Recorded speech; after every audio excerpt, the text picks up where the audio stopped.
ഓം നമഃ ശിവായ. ഓം ഗം ഗുരുഭ്യോ നമഃ. ഓം നമോ നാരായണായ.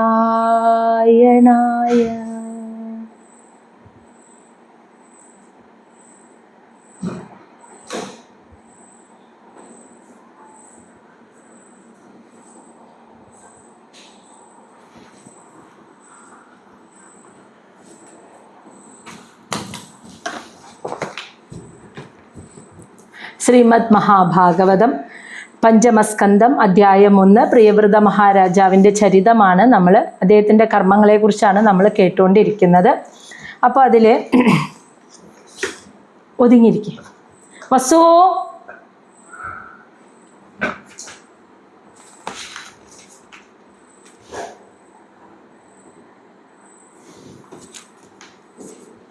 അവനെ ഒന്ന് നോക്കൂ, മേലിക്ക് വരുന്നു. അപ്പോൾ പ്രിയവ്രത മഹാരാജാവ് ആ ഒരു ആത്മജ്ഞാനം, നാരദ മഹർഷിയിൽ നിന്നും ആത്മജ്ഞാനം നേടിയതിന് ശേഷം പിന്നീട് ആ ഒരു മുക്തിക്ക്, ആ ഒരു ആധ്യാത്മികമായ ആ ഒരു പരമമായ പൂർണ്ണതയിലേക്ക് പോകണമെന്ന് ആഗ്രഹിച്ചു. അതുകൊണ്ട് തന്നെ പിതാവായ സ്വയംഭുവ മനു നിർദ്ദേശിച്ച ആ ഒരു ഭരണം ഏറ്റെടുക്കുക എന്ന ആ ചുമതല നിർവഹിക്കാൻ അദ്ദേഹം തയ്യാറായില്ല. ഈ സമയം അദ്ദേഹത്തെ ഉപദേശിക്കാൻ ബ്രഹ്മദേവൻ തന്നെ വരികയായിരുന്നു. എന്നിട്ട് നമ്മൾ ഓരോ കാര്യങ്ങൾ മനസ്സിൽ ആഗ്രഹിക്കുന്നു, പക്ഷേ പ്രകൃതി, ഈശ്വരൻ നമുക്ക് നിർദ്ദേശിച്ചു തന്നിരിക്കുന്ന അല്ലെങ്കിൽ നിശ്ചയിച്ചു തന്നിരിക്കുന്ന കർമ്മങ്ങളുണ്ട്, അത് പൂർത്തീകരിക്കണം. അത് ശരീരം കൊണ്ടുള്ള സകല പ്രാരാബ്ദങ്ങളും തീരണം. അങ്ങനെ സൂക്ഷ്മ ശരീരം കൊണ്ടുള്ള പ്രാരാബ്ദങ്ങളാണ് നമ്മൾ പരലോകങ്ങളിൽ പോയി തീരുന്നത്. പക്ഷെ ഭൂമിയിൽ ഭൗതിക ശരീരം കൊണ്ട് തീർക്കേണ്ട പ്രാരാബ്ദങ്ങൾ തീർന്ന് തന്നെ പോകണം. അപ്പം അദ്ദേഹത്തിന് ആ പ്രാരാബ്ദത്തിൻ്റെ കണക്കിൽപ്പെട്ടുകൊണ്ട് ഈ ഒരു ജന്മം ഭൂമി ഭരിക്കാനായിട്ടുള്ള ഒരു നിയോഗമുണ്ട്. അത് ഈശ്വരേച്ഛയാണ്, അത് നിർവഹിക്കണമെന്ന് ബ്രഹ്മദേവൻ പറഞ്ഞു കൊടുക്കുകയാണ്. അങ്ങനെ തൻ്റെ പിതാവിൻ്റെ അതുപോലെ ഗുരുക്കന്മാരുടെ, ദേവന്മാരുടെ ഒക്കെ നിർദ്ദേശത്താൽ അവരെ ബഹുമാനിച്ച് ആദരവോടുകൂടി അങ്ങനെ ഭഗവാനിൽ മനസ്സർപ്പിച്ചുകൊണ്ട് അദ്ദേഹം ഭൂമി ഭരിച്ചു. അങ്ങനെ നമ്മൾ 23 ശ്ലോകം വരെയാണ് കണ്ടത്. ഇനി 24ാമത്തെ ശ്ലോകം. അധ ഇനി വരുന്ന ശ്ലോകങ്ങൾ നമ്മൾ നന്നായി ശ്രദ്ധിച്ചു വായിക്കണം കേട്ടോ. അധ ച ദുഹിതരം പ്രജാപതേഹ വിശ്വകർമ്മണ ഉപയേമേ ബർഹിഷ്മതീം നാമ തസ്യാം ഉ ഹാ ഭാവ ആത്മജാൻ ആത്മസമാനശീല ഗുണ കർമ്മരൂപ വീര്യ ഉദാരാൻ ദശ ഭാവയാം ബഭൂവ കന്യാം ച യവീയസി ഊർജസ്വതീം നാമ.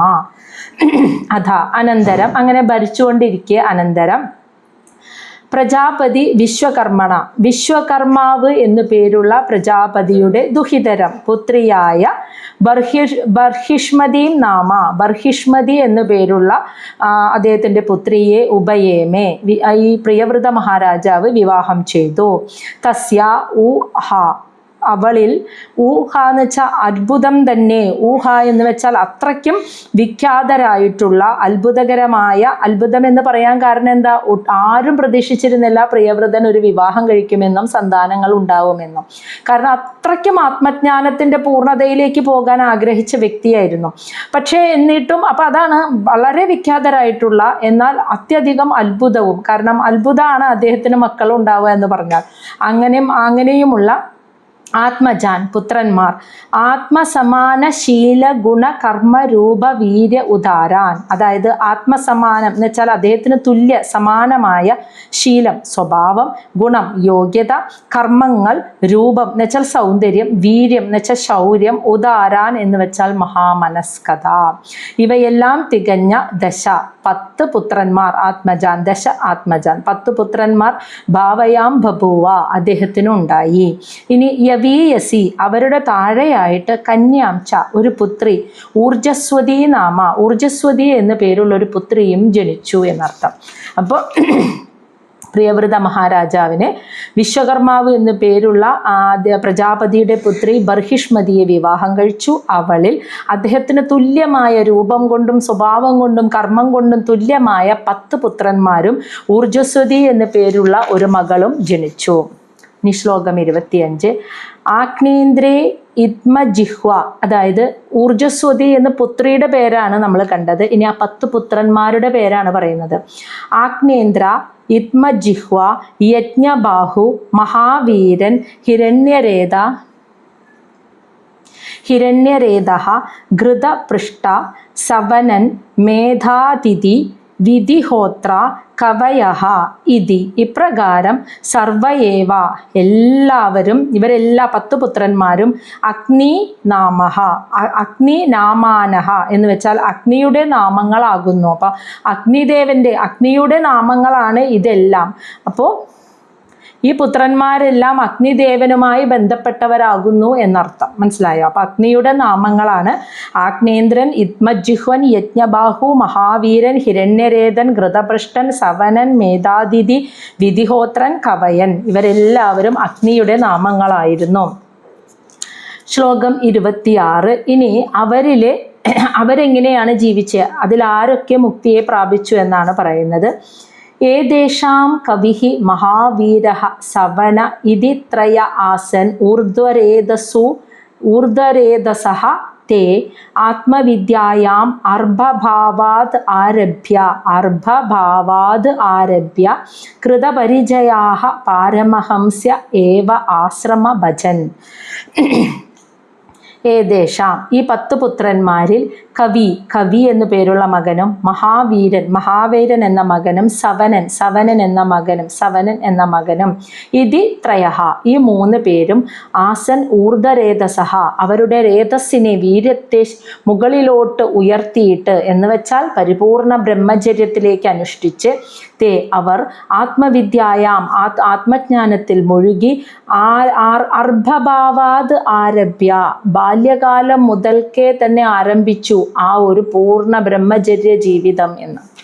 ആ ബാല്യം മുതൽക്കേ, എന്നിട്ട് യൗവനവും പിന്നെ കൗമാരവും ആ പ്രായത്തിലൊക്കെ ആ രേതസ്സിനെ, വീര്യത്തെ മുകളിലോട്ട് ഉയർത്തുക എന്ന് വെച്ചാൽ, അതായത് ആ ശിരസിലേക്ക്, ആ സഹസ്രാരത്തിലേക്ക് ഉയർത്തുക എന്നർത്ഥം. എന്ന് വെച്ചാൽ പൂർണ്ണ സന്യാസം, ആ ബ്രഹ്മചര്യം അനുഷ്ഠിച്ചുകൊണ്ട് ആ ജീവിതം അവർ ബാല്യകാലം മുതലേ അനുഷ്ഠിച്ചു.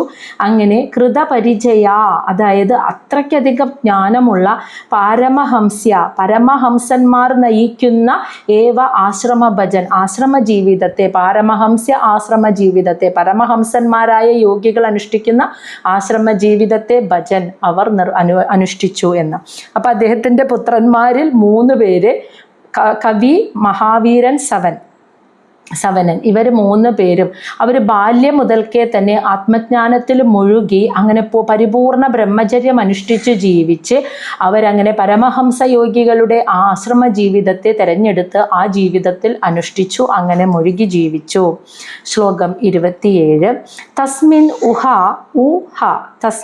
ഊഹ വാ ഉപശമശീലാഃ പരമഋഷയഃ സകല ജീവനികായ ആവാസസ്യ ഭഗവതഃ വാസുദേവസ്യ ഭീതാനാം ശരണഭൂതസ്യ ശ്രീമച്ചരണാരവിന്ദ അവിരത സ്മരണ അവിഗളിത പരമഭക്തിയോഗ അനുഭാവേന പരിഭാവിത അന്തർഹൃദയ അധിഗതേ ഭഗവതി സർവേഷാം ഭൂതാനാം ആത്മഭൂതേ പ്രത്യക് ആത്മനി ഏവ ആത്മനഃ താദാത്മ്യം അവിശേഷേണ സമീയുഹു. ഇവിടെ തസ്മിൻ ഊഹ വാ എന്ന് വെച്ചാൽ ആ പരമഹംസ ആശ്രമത്തിൽ ജീവിച്ചുകൊണ്ട് ഉപശമശീല എല്ലാ ഇന്ദ്രിയങ്ങളെയും അടക്കിയിട്ട് അവർ 3 പേരും, അദ്ദേഹത്തിൻ്റെ പ്രിയവൃതൻ്റെ ആ 3 മക്കളും പരമഋഷിഹ മഹാമുനിമാരായി തീർന്നു. ഋഷയഹ എന്ന് വെച്ചാൽ അപ്പോൾ ആ പരമഹംസ സന്യാസ ജീവിതം, ആശ്രമ ജീവിതം അനുഷ്ഠിച്ച് അവർ സകല ഇന്ദ്രിയങ്ങളെയും നിയന്ത്രിച്ച് അടക്കി ജയിച്ച് അങ്ങനെ മഹാമുനിമാരായി തീർന്നു. സകല ജീവനികായ എല്ലാ ജീവജാലങ്ങൾക്കും ആവാസസ്യ വാസസ്ഥാനമായിട്ടുള്ളത് ആരിലാണ്? ആ ഭഗവാനാകുന്ന വിരാട് പുരുഷനാണ് 14 ലോകങ്ങളും. സകല ജീവജാലങ്ങൾക്കും വാസസ്ഥാനമായിട്ടുള്ള ഭീതാനാം ശരണഭൂതസ്യ, ഈ ഭൗതിക ജീവിതത്തെ, ഈ ലോക ജീവിതത്തെ ഭയന്നു ജീവിക്കുന്നവർക്ക് ശരണഭൂതസ്യ, ശരണം പ്രാപിക്കാനുള്ള ആശ്രയസ്ഥാനമായിട്ടുള്ള ഭഗവതഃ വാസുദേവ, ഭഗവാൻ വാസുദേവന്റെ ശ്രീമത് ചരണാരവിന്ദ, ആ തൃപ്പാദങ്ങളിൽ അചഞ്ചലം അവിരത സ്മരണ, ഒരിക്കലും മാറാത്ത അചഞ്ചലമായ സ്മരണയാൽ ആ പാദങ്ങളെ ഇങ്ങനെ നിരന്തരം സ്മരിച്ചുകൊണ്ട് അവിഗളിത എന്ന് വെച്ചാൽ കളങ്കപ്പെടാത്ത പരമഭക്തി യോഗ, ആ പരമമായ ഭക്തിയോഗത്തിൻ്റെ ശക്തിയാൽ, അനുഭാവേന എന്ന് വെച്ചാൽ ആ ഭക്തിയോഗത്തിൻ്റെ ശക്തിയാൽ പരിഭാവിത, പൂർണ്ണമായും ശുദ്ധീകരിക്കപ്പെട്ട അന്തർഹൃദയ, ഹൃദയത്തിൻ്റെ ഉള്ളിൽ അതിഗതേ ഭഗവതി, ആ ഭഗവാനെ ദർശിച്ചു എന്ന്. അപ്പോൾ പ്രിയവ്രത മഹാരാജാവിൻ്റെ 3 മക്കളും അവർ 3 പേരും ആശ്രമ ജീവിതം, ആ സന്യാസാശ്രമ ജീവിതം സ്വീകരിച്ച് മഹാമുനിമാരായി. അങ്ങനെ സകല ജീവജാലങ്ങൾക്കും വാസസ്ഥാനമായ, ഭൗതിക ലോകത്തെ ഭയന്നു ജീവിക്കുന്നവരുടെ ആശ്രയസ്ഥാനമായ ഭഗവാന്റെ തൃപ്പാദങ്ങളെ അവരങ്ങനെ നിരന്തരം സ്മരിച്ചുകൊണ്ട് വളർന്നു വന്ന ഭക്തിയോഗത്തിൻ്റെ ശക്തിയാൽ ഹൃദയാന്തർഭാഗം ശുദ്ധീകരിക്കപ്പെട്ടപ്പോൾ കളങ്കമില്ലാത്ത ജലത്തിൽ സൂര്യൻ്റെ പ്രതിബിംബം കാണുന്നത് പോലെ ആ നിഷ്കളങ്കമായ മനസ്സിൽ, ഹൃദയത്തിൽ ഭഗവാനെ ദർശിച്ചു.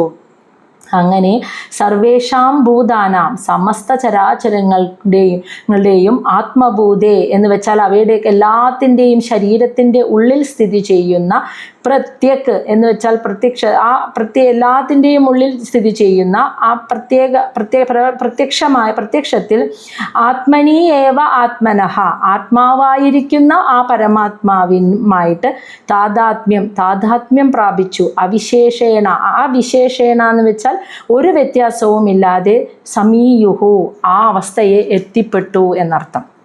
അപ്പോൾ ആ ആദ്യത്തെ 3 പേര് കവിയും മഹാവീരനും സവനനും ആ സന്യാസാശ്രമം സ്വീകരിച്ച് ഭഗവാന്റെ തൃപ്പാദങ്ങളിൽ മനസ്സ് വ്യതിചലിക്കാത്ത ഭക്തിയോടുകൂടി ജീവിച്ച്, അങ്ങനെ ഭക്തിയോഗം ഭക്തി വളർന്ന് ഹൃദയാന്തർഭാഗം ശുദ്ധീകരിക്കപ്പെട്ടപ്പോൾ ഭഗവത് ദർശനം, ഞാൻ ആര് എന്ന ഭഗവത് ദർശനം എന്ന് പറയുമ്പോൾ നിങ്ങൾ മനസ്സിലെ ഭഗവാന്റെ ഒരു രൂപം കാണുക എന്നതിനപ്പുറം മാറി ചിന്തിക്കണം കേട്ടോ. അതായത് ഞാൻ ആര് എന്ന് യഥാർത്ഥത്തിൽ മനസ്സിലാക്കി, ഞാൻ എന്നെ കണ്ടെത്തുക എന്നാണ് പറയുക. ഭഗവാനെ കണ്ടെത്തുക എന്ന് പറഞ്ഞാൽ ഞാൻ എന്നെ കണ്ടെത്തി എന്നാണ് അർത്ഥം. അങ്ങനെ കണ്ടെത്തി, അങ്ങനെ സർവചരാചരങ്ങളുടെയും ഹൃദയത്തിൽ, ശരീരത്തിനുള്ളിൽ സ്ഥിതി ജീവാത്മാവായി ഇരിക്കുന്ന ആ ഭഗവാനുമായി, ആത്മാവുമായി, പരമാത്മാവുമായി താതാത്മ്യത്തിൽ എത്തിച്ചേർന്നു എന്ന് വെച്ചാൽ ആത്മസാക്ഷാത്കാരത്തെ അവർ നേടി എന്നർത്ഥം. ഇനി ശ്ലോകം 28.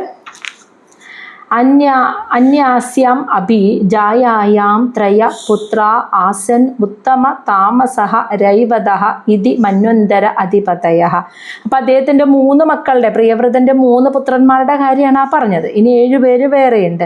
ഇത് കൂടാതെ അന്യാസാം അഭി, പ്രിയവ്രത മഹാരാജാവിന് മറ്റൊരു ഭാര്യയിൽ, ജായായാം മറ്റൊരു ഭാര്യയിൽ, ത്രയപുത്ര 3 പുത്രന്മാർ ആസൻ ഉണ്ടായി, ഉത്തമൻ, താമസൻ, രൈവതൻ. ഇതി ഇപ്രകാരമാണ് 3 പേരുടെയും പേര്.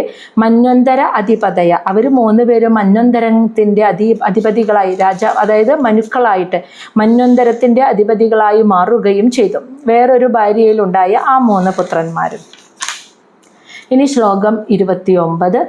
ഏവം ഉപശമായ അനേഷു സ്വതനയേഷു അധ ജഗദീപതി ജഗദീ അർബുദാനി ഏകദശ പരിവത്സരാണാം അവ്യാഹത അഖില പുരുഷകാര സാരസംഭൃത ദോർദണ്ഡ യുഗള അപീഡിത മൗർവീഗുണ സ്തനിത വിരമിത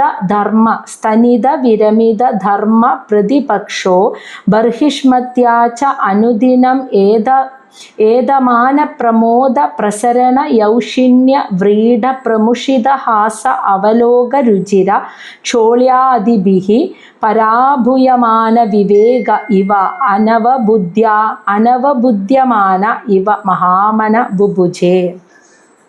കുറച്ച് ബുദ്ധിമുട്ടുണ്ടോ വായിക്കാൻ? ഒന്നുകൂടി ചൊല്ലാം. ഏവം ഉപശമായ അനേഷു സ്വതനയേഷു അത ജഗതീപതിഃ ജഗതി അർബുദാനി ഏകദശ പരിവത്സരാണാം അവ്യാഹിത അഖില പുരുഷകാര സാരസംഭൃത ദോർദണ്ഡ യുഗള ആപീഡിത മൗർവീഗുണ സ്തനിത വിരമിത ധർമ്മ പ്രതിപക്ഷോ ബർഹിഷ്മത്യാച്ച അനുദിനം ഏതമാന പ്രമോദ പ്രസരണ യൗഷിണ്യ വ്രീഡാ പ്രമുഷിത ഹാസ അവലോക രുചിര ക്ഷോള്യാദിഭിഃ പരാഭൂയമാന വിവേക ഇവ അനവബുദ്ധ്യമാന ഇവ മഹാമനാ ബുഭുജേ. ഏവം ഇപ്രകാരം.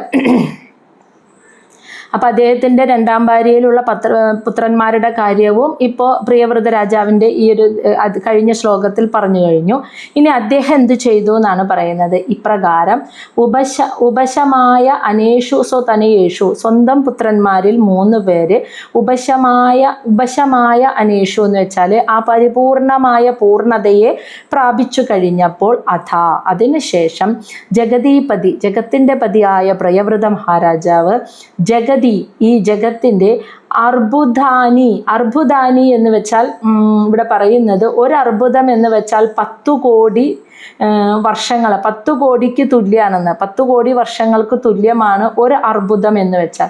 അപ്പോൾ അർബുദാനി ഏകദശം എന്ന് വെച്ചാൽ 11 പരിവത്സരാണാം, അത്രയും വർഷങ്ങൾ അവ്യാഹിത അഖില പുരുഷ, അവ്യാഹിതം തടസ്സം കൂടാത്ത അഖില പുരുഷകാരം ആ പൗരുഷം കൊണ്ടും സാരസംഭൃത ദോർദണ്ഡ യുഗള ആ പീഡിത, സാരസംഭൃതം എന്ന് വെച്ചാൽ അതിശക്തമായ ദോർദണ്ഡം എന്ന് വെച്ചാൽ ഇരുകരങ്ങളുടെ യുഗള ആ പീഡിത, ആ കരങ്ങളാൽ നയിക്കപ്പെടുന്ന മൗർവീഗുണ സ്തനിത വിരമിത ധർമ്മ പ്രതിപക്ഷ, അങ്ങനെ നയിക്കപ്പെടുമ്പോൾ അദ്ദേഹത്തിൻ്റെ കരങ്ങളുടെ ശക്തി കൊണ്ട് മൗർവീഗുണ സ്തനിത, വില്ലും അമ്പും എടുത്ത് സ്തനിത, അത് തൊടുക്കാൻ ശ്രമിക്കുമ്പോഴേക്കും വിരമിത, ശത്രുക്കൾ വിരമിക്കും. ധർമ്മ പ്രതിപക്ഷോ, അങ്ങനെ ഒരു ശത്രുക്കളും ഇല്ലാത്ത പ്രിയവ്രതന് ശത്രുക്കളില്ലാന്ന് ഈ ഭൂമിയിൽ, ശത്രു രാജ്യങ്ങളില്ല.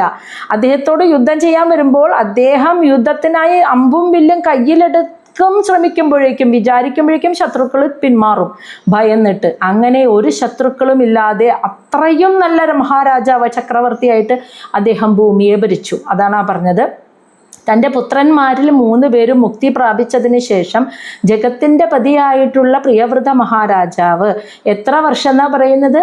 അർബുദാനി എന്ന് വെച്ചാൽ 10 കോടി, അത് ഏകദേശം എന്ന് വെച്ചാൽ 110 കോടി സംവത്സരങ്ങൾ ഭൂമിയെ, ഇനി മറ്റൊരു ശത്രുവും ഇല്ല ഭൂമിയിൽ, അദ്ദേഹത്തെ എതിർക്കാൻ ആരുമില്ലാത്ത വിധത്തിൽ സ്വന്തം പൗരുഷം കൊണ്ടും കൈത്തണ്ടകളുടെ ശക്തി കൊണ്ടും അദ്ദേഹം വളരെ മനോഹരമായി രാജ്യം ഭരിച്ചു.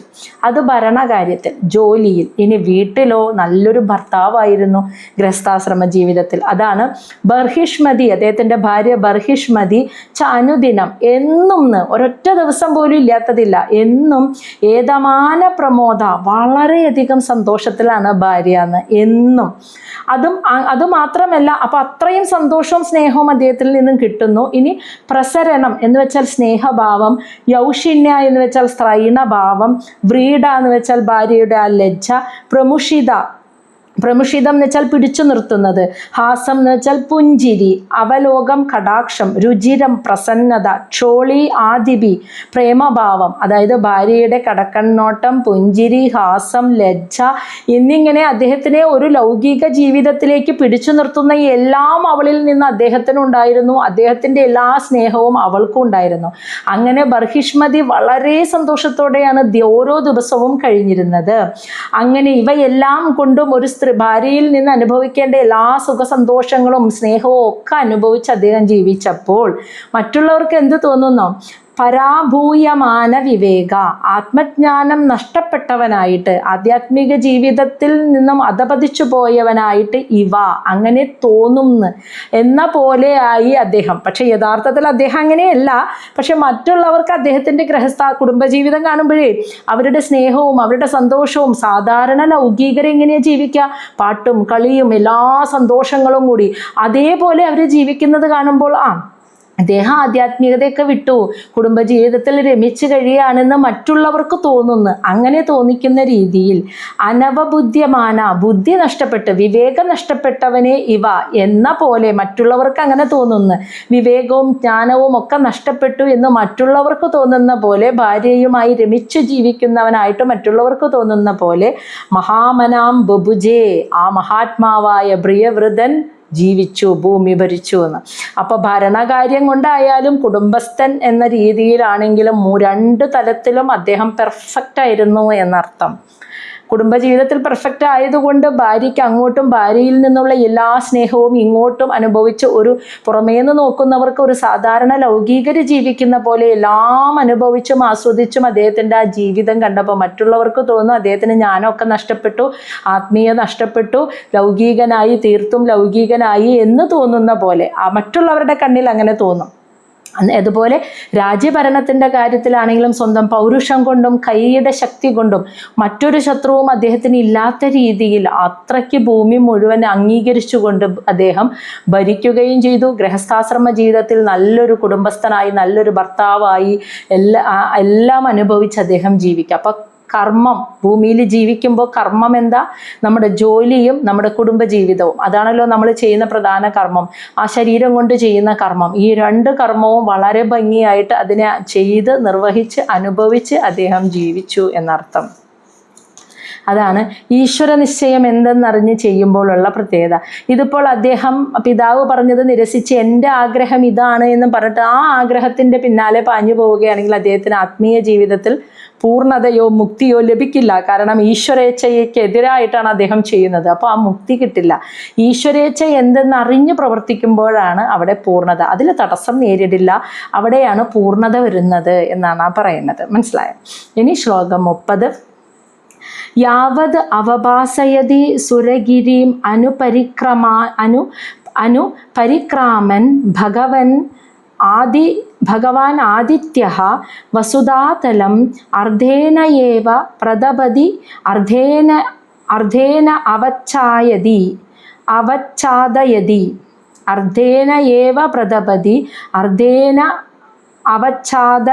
അവച്ഛാദയതി തദാ ഹി ഭഗവത് ഉപാസന ഉപജിത അതിപുരുഷ പ്രഭാവ തത് അനഭിനന്ദൻ സമജവേന രഥേന ജ്യോതിർമയേന രജനീ അഭി ദിനം കരിഷ്യാമി ഇതി സപ്തകൃത വസ്തരാണി പര്യക്രാമത് ദ്വിതീയ ഇവ പതംഗഃ.